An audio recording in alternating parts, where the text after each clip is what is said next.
ভাইপো, কি করব? অভাবের ঠেলায় আর বাঁচা গেল না। এই গ্রামে থেকে আর কি করে চলাচল করব? টাকা নেই, পয়সা নেই, বাপ মুরব্বী মানুষ, কাজও করতে না। বন্ধুরা আসলেই পলাতি হয়। আসলে সংসার তো চলে না। আবার ওর সাথে মিশতে হলেও খরচ করতে হয়। দৈনিক একজন তা খাওয়া যায় না। দেখ, এটা তো পাড়া কাটিয়ে তা যে ওষুধ খাবো সে টাকাও নেই। খুব অভাবে রয়েছে আমি ভাইপো। চাচা, তোমার বিষয়টা তো আমি বুঝলাম। কি করবা, দেশে থেকে কিছু করার মতো নেই। এখন আমি বিদেশ যাওয়ার চিন্তা ভাবনা করেছি চাচা। তুমি এই অভাব অনাটন যদি কাটাতে চাও, আমার মনে হয় তাহলে আমার সাথে বিদেশ চলো। দুই চাচা হয়তো বিদেশ যেয়ে ইনকাম করে, তাহলে হয়তো একটু সংসারের উন্নতি হতে পারে। তো মানে ভাইপো, তুই তো কলি, সবই মাথায় রাখলাম, কিন্তু মাথায় রেখে করবো কি? আমার বাপের ওই 3 শতক ভিটে ছাড়া আর কিছুই নেই। এখন বাপের কয়ে যদি ওই 3 শতক ভিটে যদি বেচে আমার পাঠাই, তাহলে যাওয়া যেতে পারে। চাচা, বিষয়টা তো বুঝতে পারলাম। এখন কি করবা, তোমার বাপের কও, আর যদি মাঠে কিছু থাকিয়ে হয়তো বন্ধক বা বেচে একটা লাইন করো। চাচা, ভাইপো, আমি তো তোর আগেই বললাম যে আমার বাপের ওই বাড়িতে ভিটেটুকু ওই 3 শতক ছাড়া নেই। আমার দুই বাপ বেটা একসাথে মাঠে এলো জন্মেছে। আসলে সংসার চলে না অতি। এখন তুমি ভাইবে দেখো কি করা যায়। আসসালামু আলাইকুম ভাইয়া। হ্যাঁ, ভালো ভালো আছেন? বলতেছি, আমি তো বাইরে যাচ্ছি, তারপরও আমার একটা চাচা আছে পাড়া প্রতিবেশী। অবস্থা একদম মহামারী ভাই। হ্যাঁ, আমাদের মতো অত অবস্থা হতেও ভালো না, একদম নিঃস্ব মানুষ। তা ওর কি লাইন করা যায় আমার সাথে? ঠিক আছে ঠিক আছে ভাই, সমস্যা নাই, আমি চাচারে জানাই। আচ্ছা ভাই, ওকে, ঠিক আছে। আসলে আমি তো বিদেশ যাব। বিদেশ যাই আমি কি সফলতা অর্জন করতে পারবো? বাড়ি আছে 3 শতক জমি, বেঁচে যদি চলে যায়, আমি যদি ভালো কাজ, ভালো যদি না পাই, তাহলে আমার বাপটা অসহায়ের মতো বেড়াবে দাঁড়ে দাঁড়ে।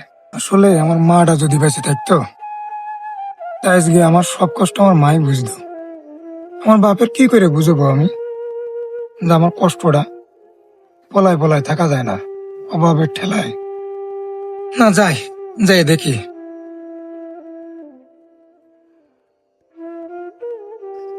আবার দাঁড়াও, কি বলি? তোমার একটু কথা আছে।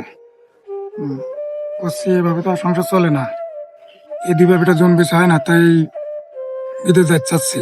বিদেশ পাঠাতে হবে, ভাইপো যাচ্ছে তাই। দেখ বাদান, তুই বিদেশ যেতে চাচ্ছিস, আমাকে বাড়ি ঘর দর দেখেই তো বুঝতে পারতেছিস জমি জাতি কতটুকু আছে।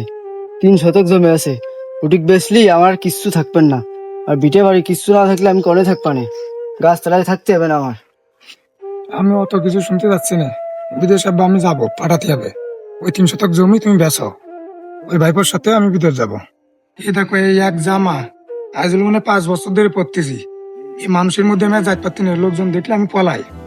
জামা দিয়ে এই জামা আর পরা যায়? 5 বছর এক জামা পরাচ্ছ তুমি। ওই বেচার লাইন করে কইরে আমার বিদেশ পাঠানোর লাইন করে কয়ে গেলাম। তুই আমার একটা মাত্র ছেলে, মারা বেছে নেই তোর। তো তোর জন্য শেষ সম্বল আমি যা জমি জাতি সব বেছেই দিবানে। 3 শতক জমি আছে, বিক্রি করে দিবানে।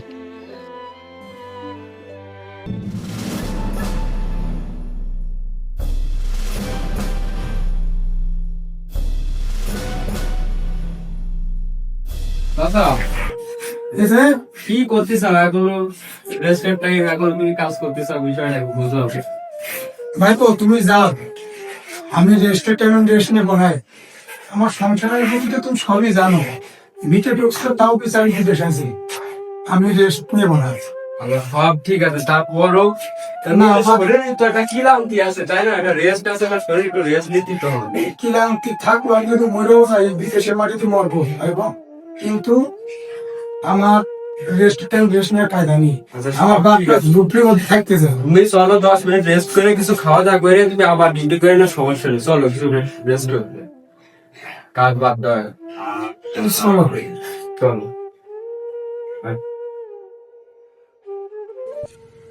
এই যে দেশে ছিলাম, দেশে টুকটাক যায় অভাবে খুব শান্তিতে ছিলাম।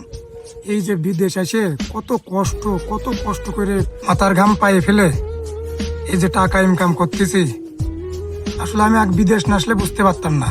আমার মতো যারা বিদেশে আছেন ভাই, তাদের যে কত কষ্ট এটা আমি বুঝতে পারছি। আমার মতো যে বিদেশ না আসবে সে বিদেশিদের কষ্ট কখনোই বুঝতে পারবে না। আসলে আমরা যারা বিদেশে আছি তারা মাথার ঘাম পায়ে ফেলে এই টাকাটা ইনকাম করা হয়। এই টাকাটা দেশে পাঠালে আপনারা আশা করি যে হলো ভালো খাতে ব্যয় করবেন এই টাকাটা। আসলে প্রবাস যে এত কষ্টের হবে আমি কখনোই বুঝতে পারিনি। বাপের সাথে অনেক দিন কথা হয় না। বাপ কি করতেছে, কোনে খাচ্ছে, কি করতেছে আল্লাহ মাহবুব সেই জানে। আমার মাটা যদি একটু বেশি থাকতো, তো যত কষ্টই থাক আমার জানে একটু শান্তি থাকতো। দিন শেষে আমরা রেমিডেন্স যোদ্ধা।